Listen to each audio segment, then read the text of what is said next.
Ms. Stefanik, you're recognized for 5 minutes. Dr. Gay, a Harvard student calling for the mass murder of African Americans is not protected free speech at Harvard, correct? Our commitment to free speech... It's a yes or no question. Is that corrected? Is that okay for students to call for the mass murder of African Americans at Harvard? Is that protected free speech? Our commitment to free speech... It's a yes or no question. Let me ask you this. You are president of Harvard, so I assume you're familiar with the term intifada, correct? I've heard that term, yes. And you understand that the use of the term intifada in the context of the Israeli-Arab conflict is indeed a call for violent armed resistance against the state of Israel, including violence against civilians and the genocide of Jews. Are you aware of that?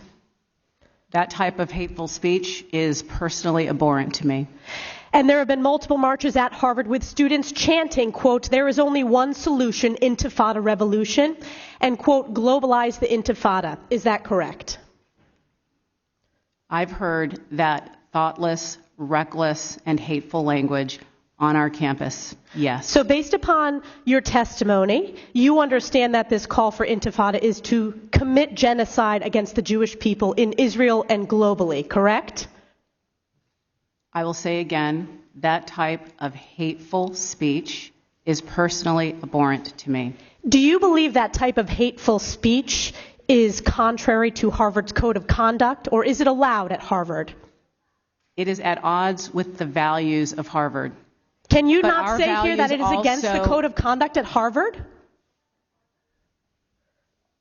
We embrace a commitment to free expression, even of views that are objectionable, offensive, hateful. It's when that speech crosses into conduct that violates our policies against bullying, harassment, Does that speech not cross that barrier? Does that speech not call for the genocide of Jews and the elimination of Israel? When you testify that you understand that is the definition of intifada. Is that speech according to the code of conduct or not? We embrace a commitment to free expression and give a wide berth to free expression, even of views that are objectionable. You and I both know that's not the case. You are aware that Harvard ranked dead last when it came to free speech. Are you not aware of that report? As I observed earlier, I reject that characterization. It's the data shows it's true. And isn't it true that Harvard previously rescinded multiple offers of admissions for applicants and accepted freshmen for sharing offensive memes, racist statements, sometimes as young as 16 years old? Did Harvard not rescind those offers of admission? That long predates my time as president. But you understand that Harvard made that decision to rescind those offers of admission? I have no reason to contradict the facts as you present them. Correct, here. Because it's a fact. You're also aware that a Winthrop House faculty dean was let go over who he chose to legally represent, correct? That was while you were dean. That is an incorrect characterization of what transpired. What's the characterization? I'm not going to get into details about a personnel matter. Well, let me ask you this. Will admissions offers be rescinded or any disciplinary action be taken against students or applicants who say, "From the river to the sea" or "Intifada," advocating for the murder of Jews? As I've said, that type of hateful, reckless, offensive speech is personally abhorrent to me. Today that no action will be taken. What action will be taken? When speech crosses into conduct that violates our policies, including policies against bullying, harassment, or intimidation, we take action. And we have robust disciplinary processes that allow us to hold individuals accountable. What action has been taken against students who are harassing and calling for the genocide of Jews on Harvard's campus? I can assure you we have robust What actions have been taken? I'm not asking. Actions underway. I'm asking what actions have been taken against those students. Given students' rights to privacy and our obligations under FERPA, I will not say more about any specific cases other than to reiterate that processes are ongoing. Do you know what the number one hate crime in America is?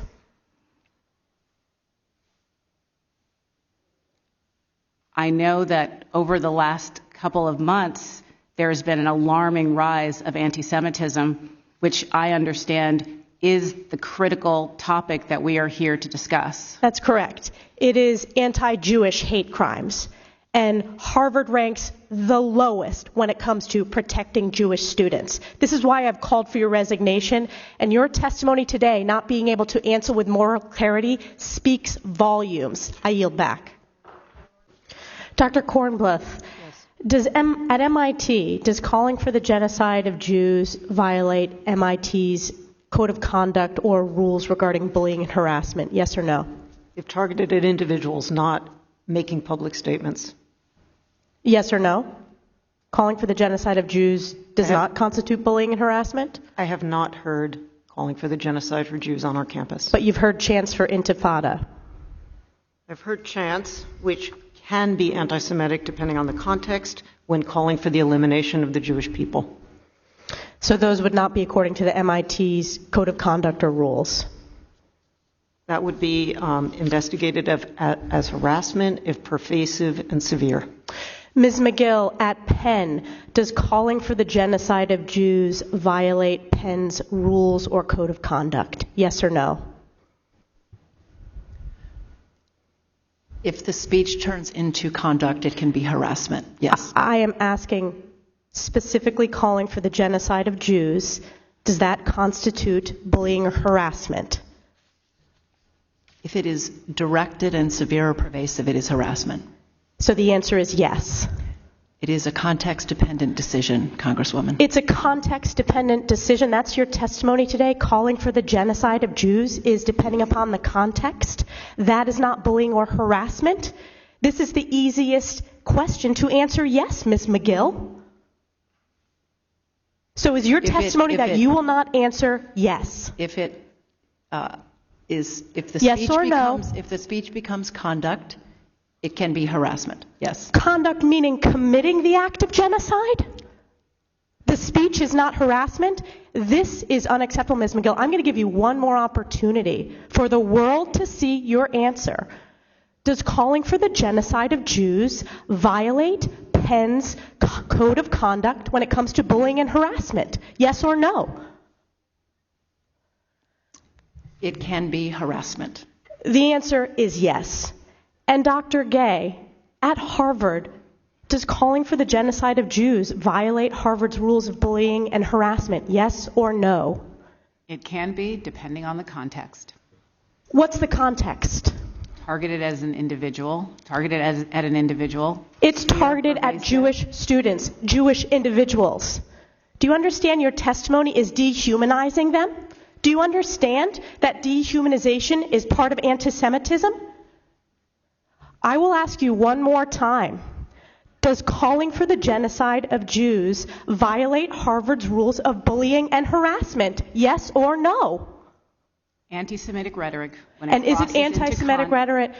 Anti-Semitic rhetoric, when it crosses into conduct that amounts to bullying, harassment, intimidation, that is actionable conduct, and we do take action. So the answer is yes, that calling for the genocide of Jews violates Harvard Code of Conduct, correct? Again, it depends on the context. It does not depend on the context. The answer is yes, and this is why you should resign. These are unacceptable answers across the board. Mr. Scott, you're recognized for 5 minutes.